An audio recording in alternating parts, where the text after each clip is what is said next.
ಅಂತಂದ್ರೆ ಈ ಚುನಾವಣೆಯನ್ನು ಗೆಲ್ಲಬೇಕಾಗಿದ್ದವ್ರಿಗೂ ಅನಿವಾರ್ಯ ಅದ.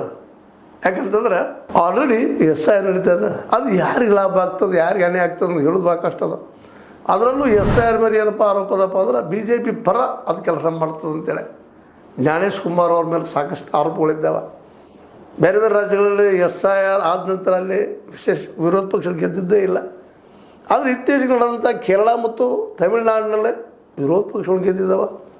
ಹೀಗಾಗಿ ಯಾವ ರೀತಿ ಆರೋಪ ಮಾಡೋದಕ್ಕೆ ಸರಿನಾ ತಪ್ಪ ಅನ್ನೋದು ಒಂದಿದ್ರೆ ಹೆಚ್ಚು ಕಡಿಮೆ BJP ಪರ ಕೆಲಸ ಇಲೆಕ್ಷನ್ ಕಮಿಷನ್ ಮಾಡ್ತಿದ್ರು ವಿರೋಧ ಪಕ್ಷಗಳು ಒಂದೇ ಅಭಿಪ್ರಾಯ.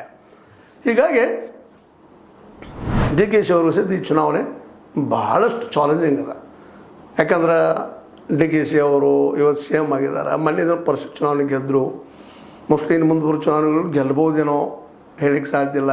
ಆದರೆ ಮುಖ್ಯ 2022 ಚುನಾವಣೆ ಗೆಲ್ಲೋದು ಮಾತ್ರ ಅಂದುಕೊಂಡಷ್ಟು ಸುಲಭಿಲ್ಲ. ಯಾಕಂದರೆ BJP ತನ್ನ ಇದ್ದ ಎಲ್ಲ ಶಕ್ತಿನ ಹಸ್ತದ. ಜೊತೆಗೆ JDS ಜಾಯಿಂಟ್ ಆಗ್ಯದ.